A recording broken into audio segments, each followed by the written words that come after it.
가는데도 드레스 코드가 있을까요, 없을까요? 천국 가는데 있어요. 천국 그냥 가면 옷 안 입고 가면 절대 갈 수 없어요. 천국은 반드시 하나님으로부터 주신 옷, 구원의 옷, 의의 옷, 믿음의 옷, 예수님으로부터 새로 우리는 입어야만 갈 수 있습니다. 저는 어젯밤에 내일 뭐 입을까 고민을 하다가 오늘 말씀을 생각해서 제가 약간 드레스 코드를 좀 나름 정리해서 이게 입게 됐습니다. 여러분, 이 색깔에도 복음 있는 거 아세요?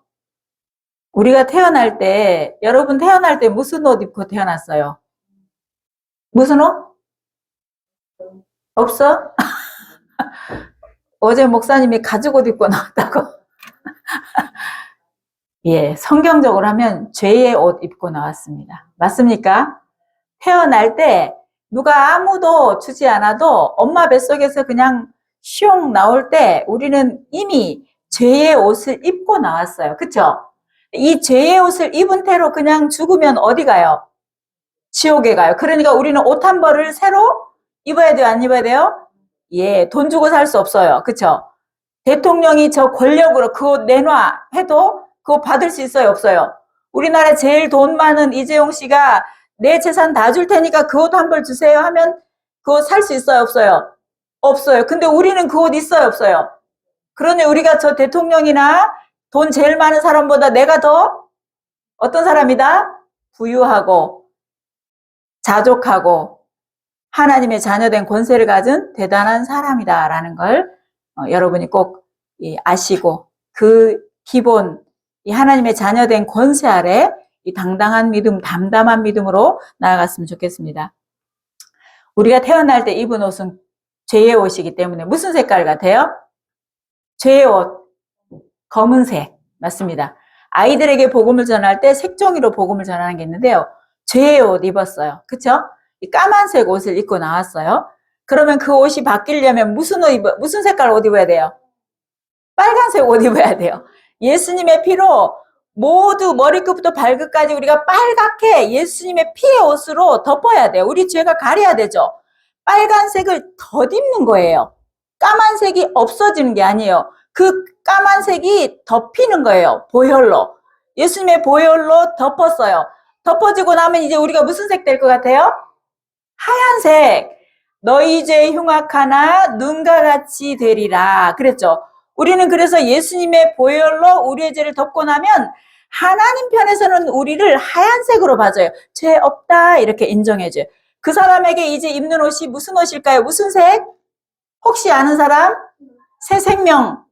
아까 흰 옷 입었고 그 다음 색은 새 생명을 입은 녹색 옷이에요. 생명을 상징하는 파란색 있죠. 여러분 녹십자에는 파란색 십자가고 적십자에는 빨간색 십자가죠. 그 다음에 우리가 하늘 날아갈 때 입는 옷은 영광스러운 황금색 옷이에요. 하늘 날아갈 때는 너무너무 아름다운 빛나는 옷을 입고 가는 거예요. 이거는 다 상징이기 때문에 여러분이 또 집에 색깔별로 옷 맞춰가지고 그거 이때는 이거 입고 저때는 저거 입어봐요. 소용없어요. 그쵸? 그렇습니다. 자, 그래서 우리는 하나님으로부터 새 옷을 부여받아야만 살 수 있습니다. 여러분, 죄는 어디서 왔는지 여러분 아시죠? 죄는 어디서 왔어요? 누구에게부터 왔어요? 아담에게부터 왔어요. 우리는 성경을 처음부터 다 찾으면 일이 많으니까 창세기 2장에 하나님이 아담과 하와를 창조하시고 하나님이 만물을 창조하시고 마지막에 아담과 하와를 창조하시면서 에덴 동산을 건설하시고 거기에 동산 중앙에는 무슨 나무가 있었어요? 그렇지. 생명과와 선악과. 선악과밖에 생각 안 나죠. 생명과와 선악과가 있었어요. 여러분 이거 잊어버리면 안 돼요. 선악과가 있었어요. 근데 하나님이 뭐 먹지 마라 그랬어요? 선악과. 하나님이 선악과는 절대 먹지 마라. 먹으면 반드시 죽는다. 누구에게 말했어요? 아담에게. 그때는 하와가 있었다 없었다? 하와 태어나기 전이다. 그거 여러분 꼭 기억하셔야 돼요. 그래서 뱀이 누구에게 꼬였어요? 하와. 직접 만드는 하와에게 꼬여서 하와가 뱀 말이 정말 그럴듯해가지고 저거 먹으면 보암직하고 먹음직하고 지혜롭게 할만한 그 사과가 그 선악과를 따먹으면 너도 하나님처럼 돼. 이러니까 그 말에 하고 따서 자기도 먹고 책임 전가하려고 누구도 주고 아담도 주고 그래서 같이 먹어서 그들에게는 아담과 하와에게는 우리에게 있는데 아담과 하와에게 없는 게 있어요. 퀴즈예요, 여러분. 뭐 없을까요? 아담 이후에 태어난 모든 사람에게 있는 게 아담과 하와에게는 없어. 오, 정답, 목사님. 이따가 그 명집사님 것을 빌리자면 제주도 가는 왕복 티켓 담을 봉투 줄 수 있어요. 네, 배꼽이 없어요. 왜냐하면 하나님이 지으셨고 그러기 때문에 선악과를 따먹기 전까지는 죄가 있었다 없었다? 없었다. 그런데 아담과 하와가 선악과를 따먹고 그 이후로 태어난 자녀에게는 죄가 있어요 없어요? 죄가 있어요. 아담으로부터 받은 죄의 씨앗, 죄의 본능 그것이 있어요. 그래서 이 세상 태어난 모든 사람이 아담과 하와만 죄를 지어서 죄인 된 거예요. 이해하세요? 그 이후의 사람들은 죄인이기 때문에 죄를 짓는 거예요. 이해되세요? 죄인이기 때문에 죄를 자연스럽게 짓는 거예요. 여러분, 죄 안 짓는 거 쉬워요, 어려워요? 어려워요. 죄 짓는 건 쉬워요, 어려워요? 너무 쉬워요. 죄 짓는 거는 힘 안 써도 돼요. 그쵸? 죄 안 짓는 건 힘 써야 돼요, 안 써야 돼요? 힘 써야 돼요. 힘 써도 될까 말까요? 그쵸? 그래서 우리는 이 죄가 아담으로부터 왔기 때문에 죄인인 우리가 죄를 안 짓고 사는 게 어려워요. 그러니 우리 스스로 이걸 해결할 수 없어서 이 땅에 예수님이 오셨잖아요. 오늘 이런 말씀들로 제가 좀 풀어서 여러분에게 말씀을 나눠보고자 합니다. 그래서 어떤 사람도 어떤 부모도 어떤 교육기관에서도 죄를 지으라고 가르친 사람은 없어요. 가르치는 데는 없어요. 그런데 왜 우리 자식들은 말을 안 들을까요? 왜 그래요? 죄를 3살만 돼도요. 싫어! 안 해! 엄마 미워! 그죠? 욕심내고. 죄의 본능이 어릴 땐 작지만 크면 커져요. 그렇기 때문에 나중에는 점점 죄 지을 때 담대해서 엄청난 죄를 지어도 감각적으로 무뎌지게 돼요. 그래서 우리는 죄를 자연스럽게 짓는 죄인이라는 거죠. 그래서 죄의 결과가 뭐예요? 사망이에요. 여러분, 또 아까처럼 중요한 맥락이에요. 이 세상에 태어난 모든 사람은 죽는다, 안 죽는다? 민주야, 태어난 사람은 죽을까, 안 죽을까? 어떻게 알아? 주변에 할머니, 할아버지 봤어, 혹시? 가족 중에 누구 하늘나라 가신 분 있어? 오, 그치? 근데 죽는 거 생각하면 사실 무섭잖아. 그치? 근데 어떤 사람도 나 죽기 싫어 해서 막 버티고 있어가지고 안 죽을 수 있어요, 없어요? 그러니까 태어난 모든 사람은 죽는다는 어떤 개념이냐면 죄의 삭스는 아까 뭐라고요?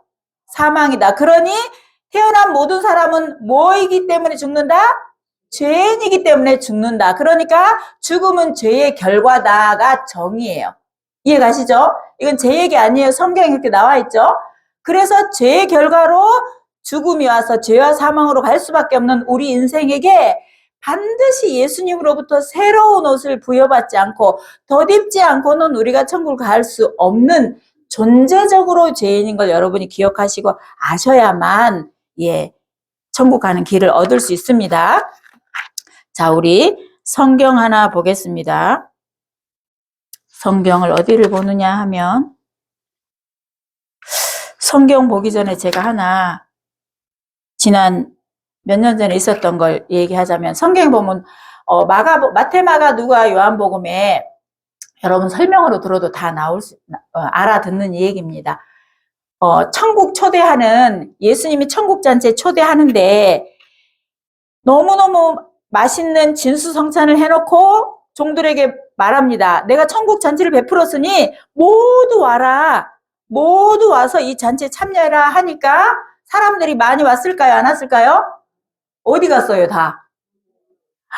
어떤 사람은 시집 가고 장가 가고 사고 팔고 어떤 사람은 돈 벌어 투자해야 되고 어떤 사람은 여행 가고 다 이유가 있어서 못 왔어. 그러니까 주인 마음이 어때요? 너무 속이 상해. 그래서 종들한테 뭐라고 말했어요? 길거리 사거리 아무나 가서 되는 대로 무조건 다 오라고 해라. 그래서 다 왔어. 그러면 이 사람 저 사람 막 다 데려왔어. 그래 이제 주인이 이렇게 훑어봤어. 그런데 그 중에 한 명이 딱 보여. 딱 지명을 하면서 너는 왜 예복을 입지 않고 왔느냐 그랬어. 그러니까 그 사람이 뭐라고 했어요? 유구무원이거늘. 예복 입고 와야 되는 걸 알지 못했기 때문에 예복을 준비하지 못한 그 사람은 그 다음에 예수님 뭐라고 했어요? 저 사람 바깥 어두운데 내어 쫓아서 슬피 울며 이를 감이 있으리라 이렇게 말씀하셨어요. 성경 기억나시죠? 그런 일이 있었어요. 그죠? 그러니까 그것은 뭐예요? 천국 잔치에 대한 비유예요. 그죠? 제가 7년 전에 여러분 이제 제가 얘기하면 기억납니다. 다온이를 낳고 제가 낳은 거 아니에요. 우리 딸이 낳았어요. 우리 딸이 손녀 다온이를 낳고 제가 프랑스에 40일 있다가 왔을 때 목사님은 그때 사경이 되게 많이 다녔잖아요. 그래서 5월 달에 크루즈에서 사경에 해달라는 그런 연락이 돼서 상황이 생겨가지고 우리가 거기서 다 제공해줘가지고 크루즈에 복음 전하러 가는 일이 있었잖아요. 예, 여러분 지금 생각해도 너무 감사한 게 크루즈가 너무너무 멋진 새 배. 뭐든 여러분 세핑 좋잖아요. 세핑이 좋은데 새 배. 20층짜리 초호화 호텔이라고 생각하시면 돼요. 직원이 2,000명, 승선 인원이 3,000명, 예, 5,000명 승선하는 20층짜리 배. 처음 타는 배에 목회자하고 강사라고 저 가장 좋은 VIP 룸에다가 저희들을 방을 배정해 줬는데 제가 진짜 돈 한 푼 안 들고 저희가 돈 주고 가려면 그거 언제 갈 수 있겠어요 지금. 생전도 못 갈 수 있어. 근데 하나님이 너무 그렇게 아름다운 그런 배를 준비하셔서 복음 전할 기회를 주셨는데 지금 제가 하고자 하는 얘기가 그거예요. 근데 그때 그 대만에 있는 김공장 사장님을 통해서 가게 됐는데 저희는 제대로 소통이 되거나 연락을 못 받아가지고 몰랐는데요. 배가 저 앞에 있고 홍콩에서 가서 배 앞에서 이제 마지막으로 식사를 하고 배를 타려고 하는데 배가 막 어마무시한 배가 앞에 있는 거예요. 근데 그러는 거예요. 목사님, 그때 제가 말씀드렸는데 드레스 코드, 이 배 탑승하려면 드레스 코드 있다 그랬는데 전 생전 처음 들어봤어요. 말을 안 해줘서 저 몰랐거든요. 근데 우리 목사님은 봤는지 들었는지 몰라도 아마 잘 인지를 못했을 수도 있고. 근데 그분이 그러는 거예요. 전부 하얀색을 입어야 된다는 거예요. 갑자기 흰색이 어디가 있어요. 있을 수도 있지만 뭐 머릿속을 뒤져보니까 저는 옷 속에 흰색이 티 같은 거 있을 거는 같은데 저는 있을 수 있는데 목사님 흰 거 입는 거 봤어요. 여러분 와이셔츠 아니고는 못 봤잖아요. 그래서 갑자기 그분이 자기 아들들이 청년들인데 아들이 옷을 샀는데 작아서 못 입는다고 자켓을 가져왔어요. 그때 입으려고 샀는데 작대요. 목사님한테 입히니까 딱 맞는 거예요. 자켓이 여호와 이래. 그래서 목사님 딱 입히고 저도 입고 배를 탑승하고요. 그곳에서 가장 먼저 숙소에서 짐을 풀고 했던 일이 한 1,000여 명이 들어갈 수 있는 대강당에서 왜 하얀색을 입으라고 했느냐. 그 배가 관광배가 아니라 모두 크리스찬들, 하나님의 자녀들만 그 배를 타기로 했기 때문에 예수님의 신부로 모두가 우리가 하얀 옷을 입고 가장 먼저 하나님께 예배를 드리면 좋겠다라고 해서 주최 측에서 그런 얘기를 해가지고 저희가 그렇게 배를 타고 그 공간에 가니까 저는 정말 티 입고 들어갔거든요. 그 통로부터 시작해서 이제 그 시간이 돼서 예배 시간이 돼서 그 광장으로 가는데 그 홀로 들어가는데요. 여자들, 결혼식 신부는 저리 가라요. 막 너무 예쁘게 화관을 쓰고 막 드레스를 입고 막 이런 사람들이 막 하는데 내가 알았으면 나 드레스 좋아하는데 몸매도 날씬한데 얼마나 좋았겠어요. 근데 그렇게 어마어마한 광경, 세상 어디에서도 보지도 못했고 경험하지 못한 1,000여 명이 그 하얀 옷을 입고 남녀노소가 그렇게 입고 예배를 드리고 성찬식을 하더라고요. 그때 저희 목회자들은 누구인지도 모르는 처음 만나는 사람이지만 모든 목회자들은 나와서 성찬 준비하고 저희가 앞으로 나가서 성찬식을 했어요. 마치 지금 생각하면 꿈꾼 것 같아요. 그래서 그 배에도 그런 드레스 코드가 있어가지고 그렇게 뭐라도 격식을 갖춰야 되는데 하나님이 베풀어 놓으신 예배하신 하나님 나라 들어갈 때 우리가 이 죄의 옷 까만 거 입고 들어갈 수 없는 거예요. 예수님이 주신 의의 옷으로 은혜의 옷으로 믿음 옷으로 바꿔 입지 않고는 들어갈 수 없는 거예요. 그러니 여러분 그 옷이 여러분이 지금 이미 입으신 분들은 편안하게 기다리시면 되고 아직 입지 못한 분들 이게 무슨 소린가 잘 모르는 사람은 오늘 말씀을 통해서 잘 찾아 따라가 보시면 알 수 있습니다. 성경을 통해서 우리가 살펴보면 좋겠습니다.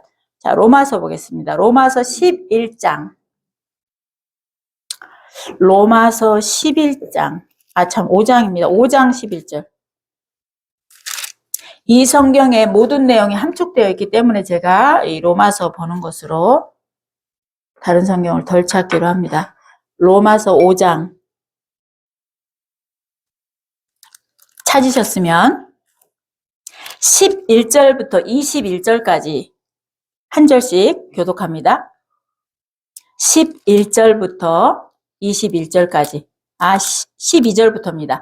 그러므로 한 사람으로 말미암아 죄가 세상에 들어오고 죄로 말미암아 사망에 들어왔나니 이와 같이 모든 사람이 죄를 지었으므로 사망이 모든 사람에게 이르렀느니라.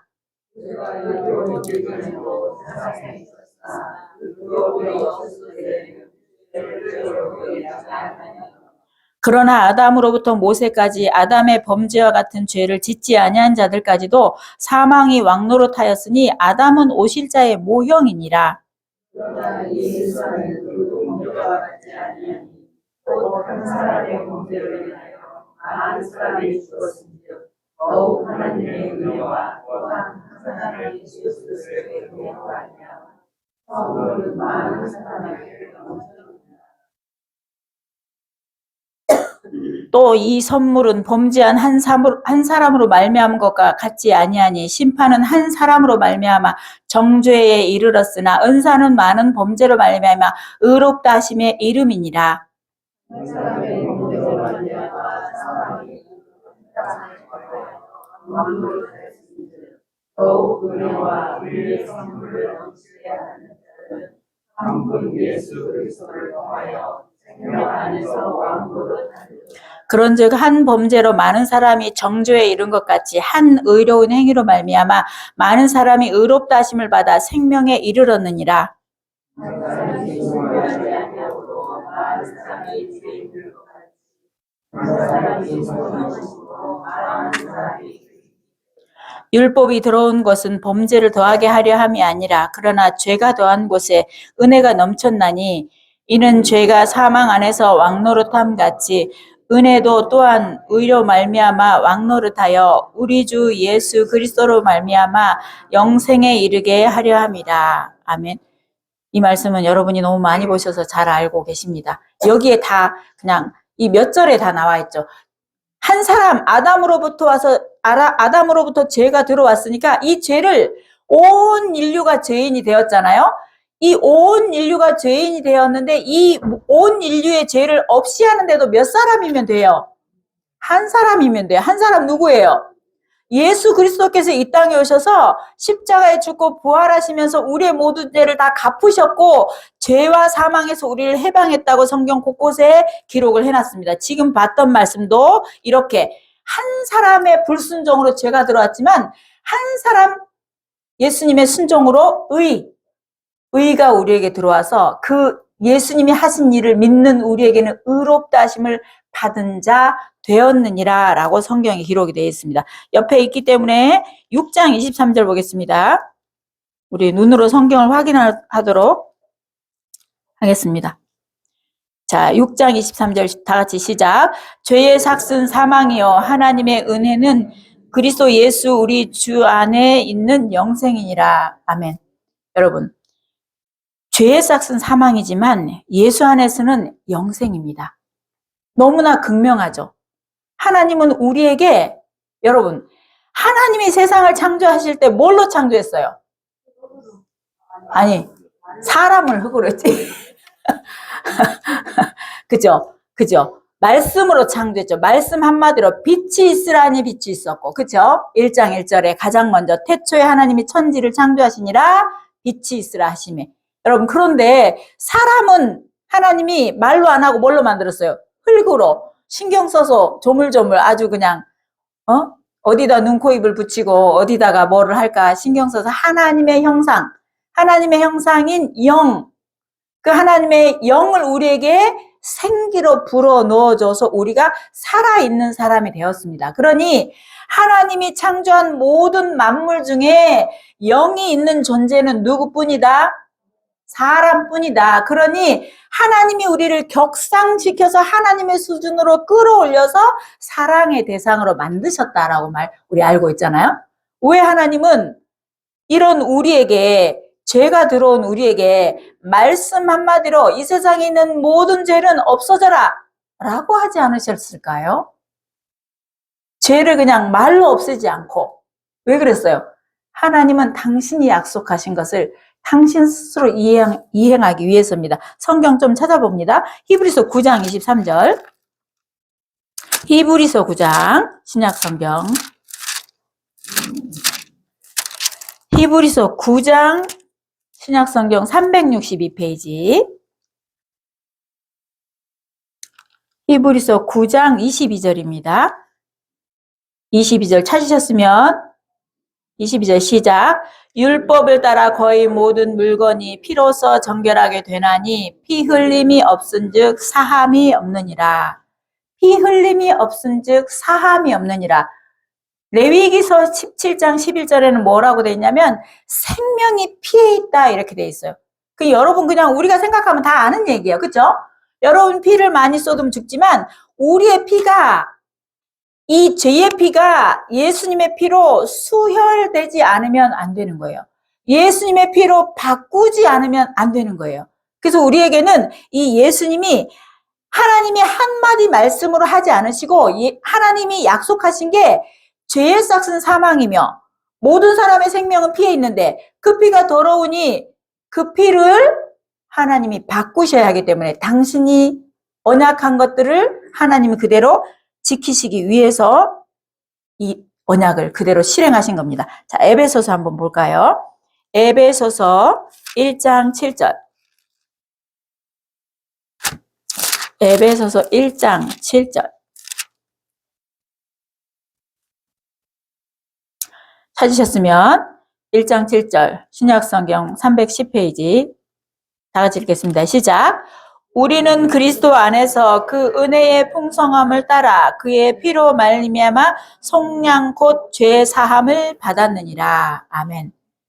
지난주에 목사님이 성경을 잘 요약해서 하루짜리 복음을 기가 막히게 하셨잖아요. 그래서 제가 그 말씀을 들으면서 이제 오늘은 여기에 이렇게 덧붙이면 연결하면 좋겠다라는 생각이 참 들었습니다.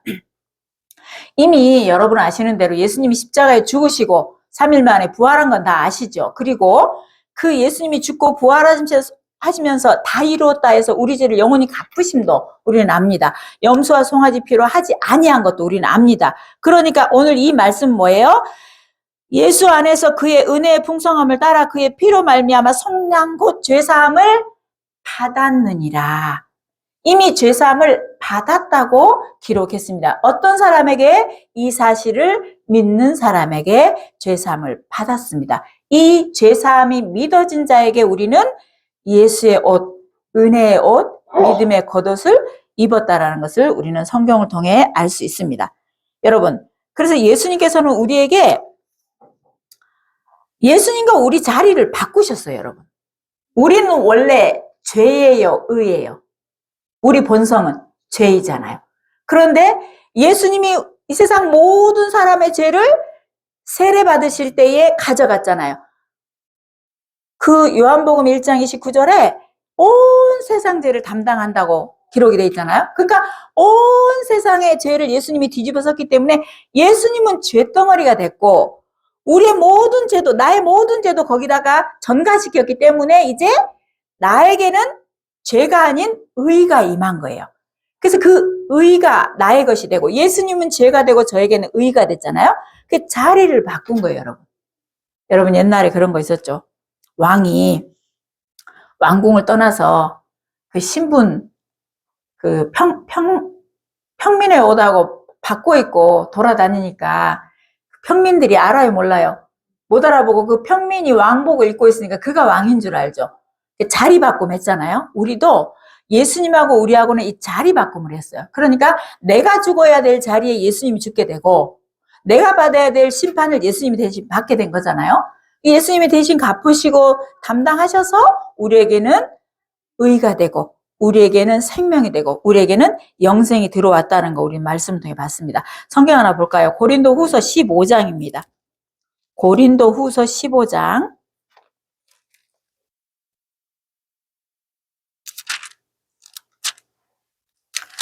고린도후서 고린도후서는 15장이 없네요. 어디 갔대요? 고린도 전서인가?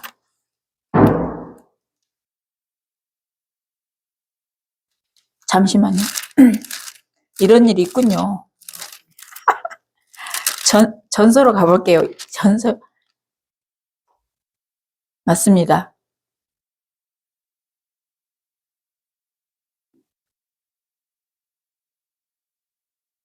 고린도 전서 15장. 고린도 전서 15장. 17절부터 보겠습니다.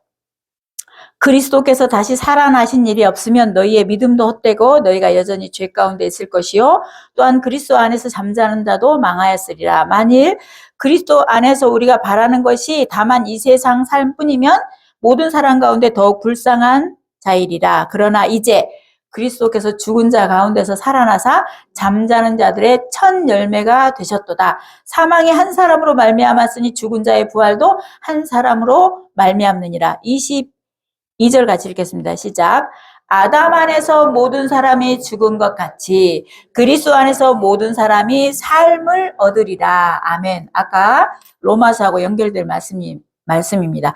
아담 안에서는 우리가 다 영적으로 하나님과 단절된, 하나님께서 죽었다고 표현하는 영적 단절된 상태로 태어났지만 다시 우리가 새 생명을 마치 코에다 생기를 불어넣듯이 예수의 생명이 우리 안에 들어와야만 하나님과 연결되어 새 생명 가운데 새로운 사람으로 새 삶 가운데 살아갈 수 있다는 걸 우리는 알 수 있습니다. 여러분 그런 얘기 있었잖아요. 그 옛날에 그 수도원에 수도사가 있었는데 두 제자가 있었다고 우리 목사님 가끔 얘기한 적이 있는데 두 제자가 있어서 이제 수도사가 이제 나이가 많아가지고 누구에게 어떤 제자에게 이 모든 걸 물려줘야 되나라고 생각하다가 닭을 2마리 주면서 1마리씩 주면서 말이에요. 두 제자에게 아무도 안 보는 곳에 가서 이 닭을 잡아오라고 했잖아요. 기억나시죠? 아무도 안 보는 곳에 잡아와라 하니까 한 제자는 닭을 목을 비틀어 왔는데 한 제자는 그냥 가져왔잖아요. 왜 그냥 가져왔어요? 기억나시는 분? 그치. 아무도 안 보는 데는 없더라. 하나님이 어디든지 보고 계셔서 저는 아무도 안 보는 곳이 없어서 잡을 수가 없어 그냥 가져왔다. 누구한테 물려줬을 것 같아요? 그 제자에게 물려줬잖아요. 제가 이 얘기를 왜 하느냐? 우리가 이런 게 있어요. 죄사함을 받고 나서 우리가 죄 가운데 살아가면서 저희 교회는 계속 말씀으로 잘 훈련받고 양육받고 교제와 나눔을 많이 하기 때문에 헷갈리는 사람이 잘 없지만 교회를 처음 나오거나 또는 다른 교회를 다니거나 하는 많은 분들은 끝없는 딜레마가 있어요. 교회를 다니는 많은 사람들이 예수님이 십자가를 알까요? 모를까요? 알죠? 십자가 부활 모르는 사람 있던가요? 여러분 주변에? 여러분 주변에는 누구라도 교회를 다니는 집사나 권사나 목사나 장로나 누구 있죠? 가족도 있고 여러분 친구도 있고. 그런데 그 사람들에게 질문해 보세요. 오늘 죽으면 천국 갈 수 있냐고 물어본 적 있으세요? 그 물어보면 뭐라고 대답해요? 못 간다. 왜 못 간다 그래요? 죄 때문에. 결론이 그거예요. 너무 희한하지 않아요? 예수님은 다 죄를 용서했다는데도 계속 사람들은 죄 때문에 못 간대. 그러면 그 죄 용서가 필요 있어요, 없어요? 너무 아무 일 없는 쓸데없는 짓이 된 거예요. 마치 이런 거죠. 여러분이 빚을 스스로 갚을 수 없어가지고 내가 볼 때 한 1억은 갚을 수 있는데 10억쯤 되면 어렵잖아요. 제가 10억을 갚아줬는데 제가 수연이 집사님한테 반대로 돼야 될 텐데 제가 수연이가 어쩌다가 뭐 예를 들면 사기를 맞아가지고 빚이 10억이셨어. 그 제가 아무도 제가 말 안 해서 몰랐지만 제주도에 막 땅이 있었단 말이죠. 근데 한 100억쯤 됐어. 재개발 돼가지고.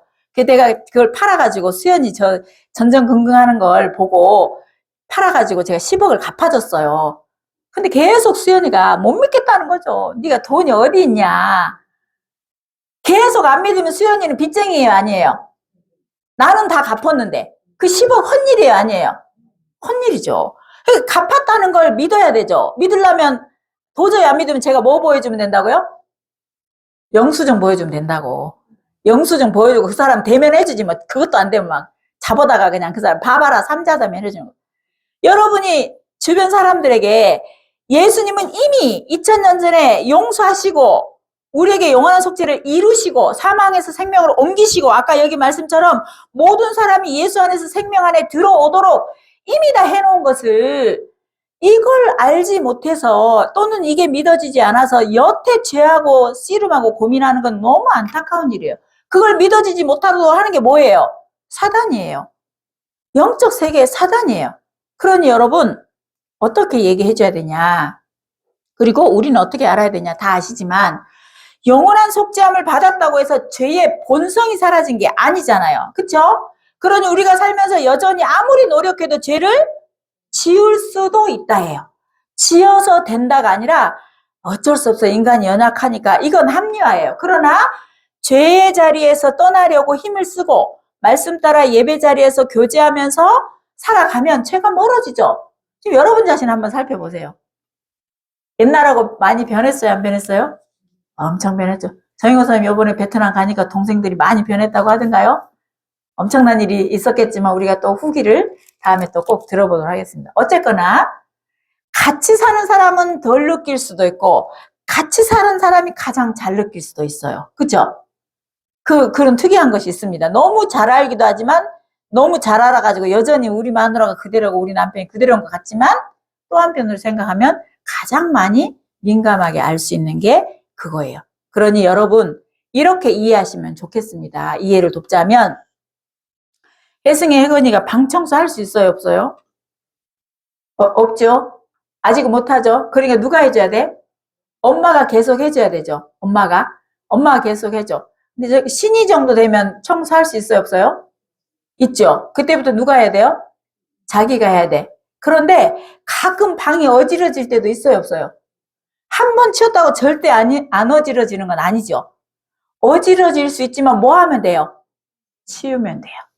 우리가 스스로 못한 죄의 본성은 하나님께서 갚으셨고 예수님이 우리 죄를 영원히 속죄하셨지만 살면서 방 치웠다고 계속 안 어지르는 게 아니라 어지러질 수도 있어. 많이 어질 때도 있고 조금 어질 때도 있고 죄를 크게 지을 때도 있고 작게 지을 때도 있어. 그러나 뭐예요? 다시 치우면 되듯이 우리는 이미 용서받았던 사람이기 때문에 하나님 앞에 그 죄를 고백하며 나아가면 되는 거예요. 그러니까 죄를 안 짓는 존재로 바꾸진 않으셨다는 거죠. 우리가 다 아는 말씀 한번 가볼까요? 히브리서 9장. 제가 이 말씀에 너무 잘 아는 말씀이지만 저는 어느 날 이 말씀에 너무너무 큰 은혜를 받았기 때문에 언젠가도 여러분에게 제가 나눴던 적이 있는 것 같아요.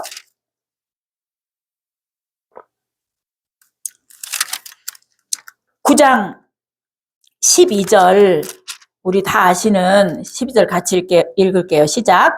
염소와 송아지 피로 하지 아니하고 오직 자기 피로 영원한 속죄함을 이루사 단번에 성소에 들어가셨느니라.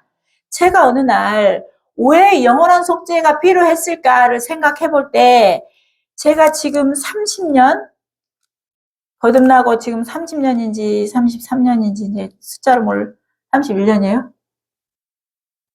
33년. 목사님 안경 올렸구나, 내가. 31년 이런 줄 알았는데 33년 됐대요. 그런데요, 제가 처음에는 제가 천사 된 줄 알고 제가 완전 다 사해가지고 제 없이 사는 줄 알았고 교회에도 오면 다 천사만 있는 줄 알았거든요.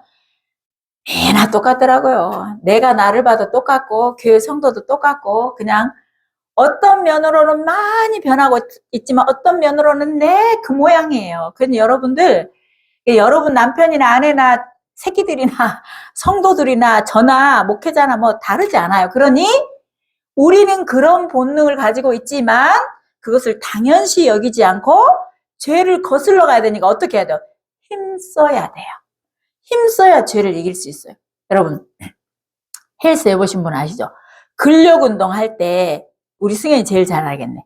이 반대로 들어야 되냐. 우리는 원래 이렇게 다 뭐든지 내려가게 돼 있잖아요. 만유인류 법칙에서 다 내려가게 돼 있는데 자꾸 올려야 되니까 거슬려서 하니까 힘이 들어야 안 들어요? 힘 들 때 계속 그걸 반복하면 뭐가 생겨요? 근육이 생기고 힘이 생기지. 맞아요? 반대로 계속 이렇게 잡아 끌면 근육이 생기잖아요. 그래서 힘이 생기잖아요. 죄도 똑같아요, 여러분. 계속 그 죄를 이기려고 말씀 따라 힘써 살아가면 죄를 이길 힘이 생긴다, 안 생긴다? 힘이 생긴다. 그거예요. 여러분 지금 저마다 어떤 죄는 아직도 못 이기지만 어떤 죄는 가볍게 이기는 사람들도 있거든요.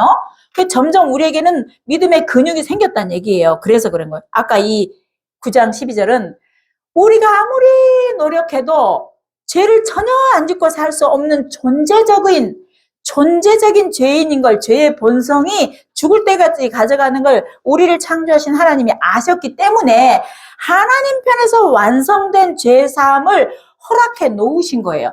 하나님께서 허락하지 않으면, 이루시지 않으면 어찌할 수 없는, 누구도 어찌할 수 없는 문제잖아요. 그죠?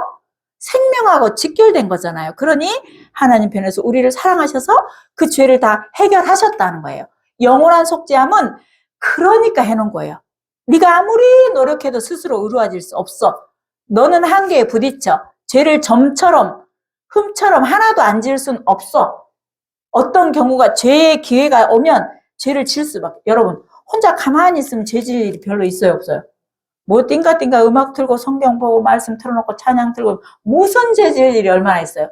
그런데 일터에, 현장에, 친구들을 어딘가에 만나면 죄 지을 일이 생겨요. 제가 운전만 하고 나가도 성질 날 일이 생기더라고요. 집에 있으면 가만히 누가 건드는 사람이 있어야 성질이 나지. 성질이 가만히 있으니까. 그쵸? 근데 사람과 직접 만나서 늘 이렇게 시달릴 수밖에 없는 그런 환경인 사람은요, 너무 좋은 게 뭐냐면 그런 일로 인해서 마음이 엄청 보대끼잖아요. 직접적으로 가까이서 뭔가를 맨날 겪으면 저 인간 때문에 너무 힘들어서 죽겠고 그냥 저 인간 꼴 보기 싫어서 내 그만둘까 때려치울까 이러다가 뭐가 생겨요? 힘이 생기잖아요. 꼴을 봐주든지 꼴을 안 보든지 둘 중에 하나 하잖아요. 그런데 꼴 안 보면 다음에 그런 인간 만나면 또 꼴 보기 힘들어. 그래 어차피 그냥 꼴 한번 봐주면 돼. 제일 성질 더러운 사람 꼴 봐주면 다음 사람은 쉬워. 그러니까 막 꼴을 좀 봐줘야 돼. 그런 시간이 우리를 다루는 시간, 우리를 빚는 시간, 우리를 연단하는 시간, 우리를 점검처럼 만드는 시간, 하나님이 쓰시기에 합당한 도구로 빚어가는 시간. 그런 시간에 우리가 견뎌내야만 우리는 아름다운 믿음의 사람을 세워줄 수 있습니다. 그래서 하나님께서 우리에게 이렇게 하셨습니다. 자, 몇 가지만 볼게요. 이렇게 우리에게 우리가 잘 아시는 로마서 8장에 보면 누가 우리를 정죄하려 했잖아요. 우리는 이제 죄와 사망의 법에서 생명의 성령의 법 안에서 살아가고 있는 거 여러분 다 아시죠? 그런 우리에게는 어떤 변화가 있냐? 앞으로 삶의 변화가 반드시 있어야 해요. 베드로전서 보겠습니다. 베드로전서 1장 조금 넘기면 나옵니다. 베드로전서 1장 15절부터 19절까지 한 목소리로 읽겠습니다. 15절부터 19절까지 시작. 오직 너희를 부르신 거룩한 이처럼 너희도 모든 행실에 거룩한 자가 되라. 기록되었으되 내가 거룩하니 너희도 거룩할지어다 하셨느니라. 외모로 보시지 않고 각 사람의 행위대로 심판하시는 이를 너희가 아버지라 부른즉 너희가 나그네로 있을 때에 두려움으로 지내라. 너희가 알거니와 너희 조상이 물려준 헛된 행실에서 대속함을 받은 것은 은이나 금같이 없어질 것으로 된 것이 아니요 오직 흠 없고 점 없는 어린 양 같은 그리스도의 보배로운 피로 된 것이니라. 여러분, 우리가 대속된 것은 흠 없고 점 없는 보배로운 그리스도의 피로 되었다라고 되어 있고, 그 다음 뭐예요? 내가 거룩하니 너희도 거룩하다. 우리에게는 하나님께서 거룩하다고 너는 이제 의인이야 라고 하나님께서 인치시고 보증으로 우리에게 성령을 주셔서 성령이 내 안에서 충만해야 돼요. 나로 충만하게 살면 내 마음이나 생각이 행동으로 나와요. 그런데 성령이 나에게 충만하면 내 안에 거하신 말씀이 손발을 통해서 삶을 통해서 나오게 되어 있어요. 이것만 우리가 퍼센트를 높여가면 우리는 이 거룩한 자로 새 옷을 입은 자로 그 은혜 안에 살아갈 수 있습니다. 그래서 이 우리에게 나타나는 현상이 뭐예요? 항상 감사하고 기뻐하는 삶이에요. 여러분이 기뻐하고 감사하지 않을 이유는 없습니다. 이미 하나님 편에서는 다 완성해 놨어요. 살면서 어려운 일도 생기고 고단한 일도 생기고 힘든 일이 사실은 생겨요. 근데 그것만 바라보니까 힘든 거예요. 항상 뭐 해야 돼요? 눈을 들어서 주를 보라. 나의 도움이 어디서 올까? 나의 도움은 천지를 지으신 여호와에게서로다. 지금 내가 겪고 있는 고민하는 어떤 문제도 주님께 올려드리면 그분이 해결하십니다. 여러분 용서도 되지 않아요. 그런 건 용서도 되는 게 아니에요. 힘써서. 우리가 힘써야 될 것은 매일매일 말씀 앞에 내가 그 말씀으로 오늘 하루 살아갈 힘을 얻는 거. 내가 날마다 기도하면서 하나님과 나 사이의 교제가 원만하고 소통이 원만한 거. 그 다음에 예배 자리를 잘 지켜내는 거. 여러분 균형 잡힌 신앙에서 어느 하나라도 떨어지면 여러분 신앙이 불균형으로 보이는 데는 별 문제 없어도 어떤 일이 생기면 여러분 무너집니다. 여러분. 그거 사실이에요. 맞죠? 균형 잡힌 것이 어떤 거는 잘하는데 어떤 건 너무 안 해. 그러면 나중에 불균형이 와서 어떤 일이 생기면 그것 때문에 무너질 수 있어요. 그러니 여러분 신앙의 상태를, 내 삶의 상태를 하나님 앞에 우선순위를 바로잡고 내가 지켜야 될 자리를 잘 지켜내시기 바랍니다.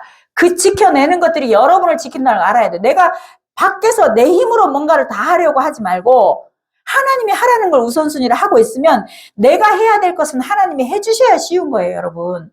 그 일들이 요즘 매일매일 매순간 나타나고 있지 않습니까, 여러분? 전 너무 감사해요. 7년에 목사님 운동 가면서 이런 얘기 했습니다. 성경에 예수님 제자들이 그런 얘기 했죠. 예수님께서 너희 믿음이 겨자씨만한 믿음만 있어도 이 산을 들어 저 바다에 던져라 해도 던져질 것이다. 겨자씨가 작아요, 커요? 봤어요? 저는 그때 어떤 저기 신해산 다녀왔던 그 박사님이 저에게 겨자씨라고 거기서 이스라엘에서 가져왔다고 몇 개 줬는데 제가 진짜 너무 고이고이 수련회 가서 받아서 갖고 왔는데 너무 고이고이 가져왔는데 너무 작아가지고 어디 갔는지 찾을 수가 없어요. 진짜 작더라고요. 근데 여러분 믿음이 그렇게 겨자씨처럼 작아도 그러니까 겨자씨처럼 작은 게 의미가 있는 게 아니고 제가 생각할 때는 믿음의 순도예요. 믿음은 태산만큼 큰데 안 믿어. 그건 뭐예요? 헛믿음 아니에요? 믿음은 겨자씨처럼 작은데 100%야. 그러면 커요, 작아요? 그거예요. 제가 그걸 깨달았어요. 순도라는 걸. 내가 이 하나님의 말씀을 100% 믿으면 그대로 된다는 걸 제 삶 가운데, 여러분 삶 가운데 늘 나타나지 않아요? 전 정말 그러니까 병이 고쳐지고 그러니까 오병이어 기적이 일어나고 그러니까 이런 일이 생겼구나가 전 너무 체득이 돼요. 그게 너무 어려운 이야기가 아니에요. 그냥 제 이야기예요. 제 삶 가운데 날마다 일어나는 일이에요. 그래서 여러분도 그렇게 항상 기뻐하고 감사하면서 하나님이 나에게 입혀준 이 은혜의 옷, 의의 옷, 이 한 벌이면 족하다. 최고의 것이다. 그 어떤 것으로도 비교 불가한 것이라는 것을, 이것에 대한 가치가 여러분 가운데 크게 자리하면 여러분 어떤 삶을 살아도 죄 짓는 일만 아니면 여러분 괜찮습니다. 맞습니까? 베드로전서 조금만 더 볼게요. 20 찾으셨으니까 아까 거기 23절에서 25절입니다. 지금 찾아진데 1장 23절부터 25절까지 같이 읽겠습니다. 시작. 너희가 것이 썩어질 씨로 된 것이 아니요 썩지 아니할 씨로 된 것이니 살아있고 항상 있는 하나님의 말씀으로 되었느니라. 그러므로 모든 육체는 풀과 같고 그 모든 같으니 풀은 마르고 꽃은 떨어지되 오직 주의 말씀은 세세토록 있도다 하였으니 너희에게 전한 복음이 곧 이 말씀이니라. 아멘. 우리가 받은, 우리를 위해 기록한, 우리 위에 약속한 말씀은 복음뿐 아니라 모든 기록된 말씀은 세세토록 없어지지 않는 하나님의 말씀입니다. 사람의 약속은 수시로 변개할 수 있으나 하나님의 말씀은 한치 오차 없이 변하지 않는 영원한 약속입니다. 그러니 우리가 항상 이 은혜 안에서 이 믿음의 옷을 입은 우리가 기쁘고 감사하게 담대함으로 살아가셔도 괜찮습니다, 여러분. 자, 조금만 더 보도록 하겠습니다. 좀 넘어가서. 그런 우리들에게는 거룩한 하나님의 자녀답게 살고자 하는 그러나 믿음의 그 본능이 있어야 돼요. 그러니까 죄가 싫어지고 의롭게 살고 싶고 말씀대로 살고 싶은 이 욕구가 있어야 돼. 이게 되게 자연스러운 거예요. 또 하나는 뭐예요? 이 귀한 것들을 전하고 싶은 마음이 있어야 돼요. 나 혼자 누리는 것으로 끝나는 게 아니라 제가 항상 얘기하죠. 주머니가 있고 통로가 있어요. 여러분, 주머니는 복주머니 생각해 보세요. 주머니는 내가 원하는 걸 넣고 꽉 잠그면 다른 사람한테 갈 수 있어요, 없어요? 통로는 관을 생각해요. 관. 통로는 흘러가야 돼요. 흘러가면 나도 오지만 구멍을 많이 내서요. 흘러가게 하면 나에게도 오지만 계속 흘러갈 수 있어요. 더 쉬운 예를 해볼까요, 여러분? 계속 끊임없이 저기 골짜기에서 물이 흘러내려와. 여러분 계곡에서 물 내려오잖아요. 그래서 엄청 큰 호수를 만들어놨어. 저수지를 만들어놨어. 물을 가두려고. 물을 가둬가지고 내가 위에서 거기 물줄기를 그냥 딱 가뒀어. 그러면 점점점 내 호수가, 저수지가 커져요, 작아져요? 커지죠. 나는 내 밑에 사람은 어떻게 돼요? 내가 가두면 마르죠. 밑에 사람은 물 없어 죽죠. 내가 가두면. 나는 충분히 계속 흘러 들어오는, 끊임없이 오는 하나님으로부터 오는 은혜와 축복을 그 통로가 되었으니 구멍을 많이 내셔서 나 외에 많은 사람들에게 이것이 흘러가도 제 건 계속 차요. 왜냐하면 여기서 끝난 게 아니라서. 하나님으로부터 오는 게 끝났으면 내 거 이거 없어질까봐 쩔쩔매는데 하나님은 끝없이 나에게 부어주시기로 약속했기 때문에 여러분 구멍 많이 내면 더 많은 사람에게 흘러갈 수 있어요. 그러니까 내가 그 통로가 되어줘야 되는 거예요. 그래서 나도 풍족하지만 내 주변 사람도 나로 더불어 풍요로워야 돼요. 왜? 하나님이 나에게 주셨으니까 하나님의 것으로 잘 흘러가게 하는 우리들은 주머니가 아닌 통로가 돼야만 더 많은 사람을 먹이고 살릴 수 있다는 거죠. 그러니까 이것들을 전해줄 의무가 우리에게 있어요. 몇 절만 볼게요. 에베소서 4장. 또 우리에게는 어떤 옷이 입혀졌나? 에베소서 4장 21절입니다. 21절에서 24절 찾으셨으면 21절에서 24절 시작. 진리가 예수 안에 있는 것 같이 너희가 참으로 그에게서 듣고 또한 그 안에서 가르침을 받았을진데 너희는 유혹의 욕심을 따라 썩어져가는 구습을 따르는 옛사람을 벗어버리고 오직 너희의 심령이 새롭게 되어 하나님을 따라 의와 진리의 거룩함으로 지으심을 새 사람을 입으라. 지으심을 받은 새 사람을 입으라. 여러분, 새 사람을 입으라. 이제 새 옷을 입은 사람들은 새 사람을 입은 것과 똑같다라고 이렇게 성경이 말씀했습니다. 옛 구습을 버리는 것이 관건이에요. 옛 구습을 버리지 않고, 여러분, 더러운 물이 있으면 여러분 컵에 물 먹으려는데 더러운 거 있어. 근데 그대로 더러운 물에다 샘을 받아먹는 사람은 없죠? 그 물을 어떻게 하고 받아요? 버리고 우리의 옛사람을 버려야 우리는 새 것으로 하나님의 자녀다움으로 살아갈 수 있습니다. 에베소서 6장 찾으셨습니까? 6장 13절만 보겠습니다. 6장 13절만 시작. 그러므로 하나님의 전신갑주를 취하라. 이는 악한 날에 너희가 능히 대적하기 하고 모든 일을 행한 후에 서기 위함이라. 아멘. 지금 여기 쭉 여러분 아시는 말씀은 성령의 검, 하나님의 말씀으로 여기 보면 딱 나와요. 전투복장 다 나와있죠. 투구도 있고 검도 있고 옷도 있고 다 나오잖아요. 그러니 믿음의 방패를 가지고 여기 하나라도 빠지면 여러분 누군가 싸울 때 공격하는 게 이기기 쉬울까요? 방어하는 게 이기기 쉬울까요? 공격해야 돼요. 방어하다 구멍 뚫리면 어떻게 할 수 없어요. 공격해야 돼요. 그러니까 마귀한테는 우리가 공격적이어야 돼요. 하나님의 말씀으로 공격적으로 해야만 마귀에게 틈을 내어주지 않는 거예요. 그러니 창도 가졌지만 방패도 가져야 돼요. 그렇죠? 방패도 가지고 있으면서 창도 가져 있어야 되잖아요. 그러니까 우리는 이 말씀의 방패, 믿음의 방패를 가지고 있어야만 우리는 이길 수 있습니다. 우리 한 절 본문만 오늘 조금 보고 마치도록 합니다. 이사야서 62장.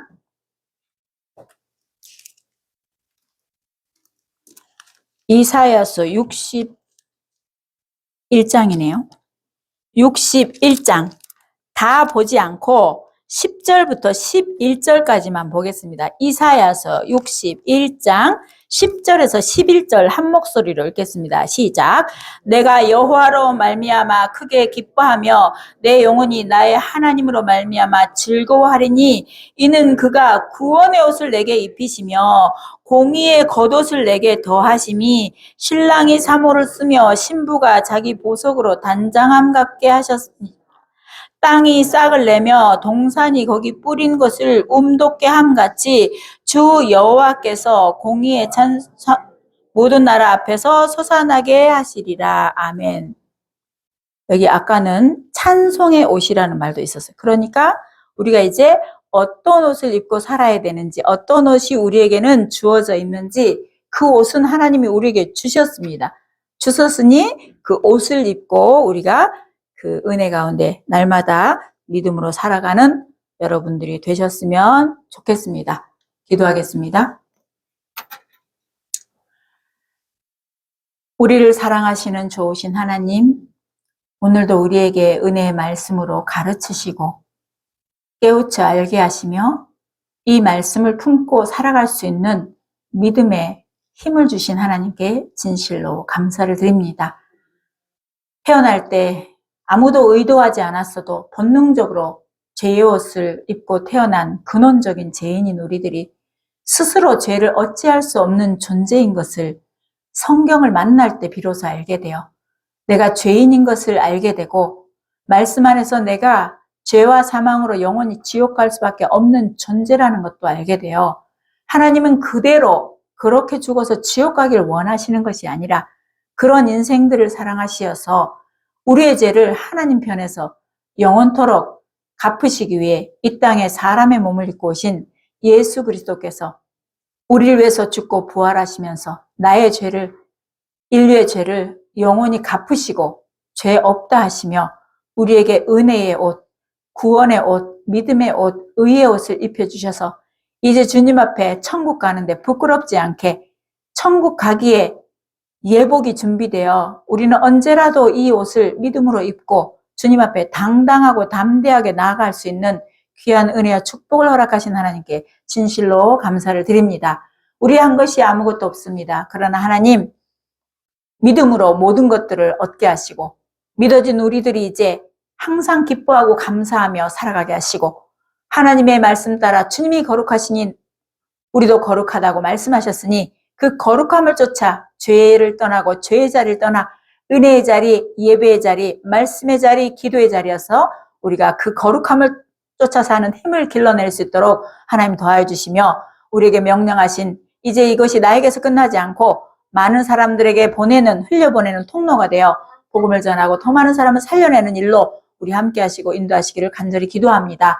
아버지 26일 날 청송교도소에 갑니다. 하나님은 어떤 영혼을 예비하시고 준비하셔서 구하시고 건져내셔서 그들을 통해서 또 놀라운 계획을 펼쳐가실 하나님을 기대합니다. 하나님, 우리가 하는 모든 걸음 가운데 함께 하시되 특별히 목사님 성령으로 능력으로 덧입혀 주셔서 목사님의 입술을 통해서 선포된 말씀의 권능이 그곳에 있는 영혼들을 사로잡아 말씀께 굴복하고 회개하여 죄사함을 받고 하나님의 자녀가 되는 놀라운 은혜가 있게 인도하시고 또 우리 함께 기도하며 협력하며 아낌없이 아버지 함께하는 또 우리 사랑하는 성도들을 축복합니다. 아버지 그리하여서 또 우리가 더 많은 나라와 더 많은 곳에 복음을 전할 수 있도록 하나님께서 은혜를 도와주시기를 간절히 기도합니다. 오늘도 하나님 어떤 마음으로 나왔는지 모두의 형편과 처지를 아시고 또 아버지 마음을 다하여 하나님께 내어드리는 물질 가운데 또 마음과 기도 가운데 성령께서 필요에 따라 채우시고 공급하시고 함께 하실 거 믿고 감사하며 우리를 사하신 예수님의 이름으로 기도합니다. 아멘. 찬송.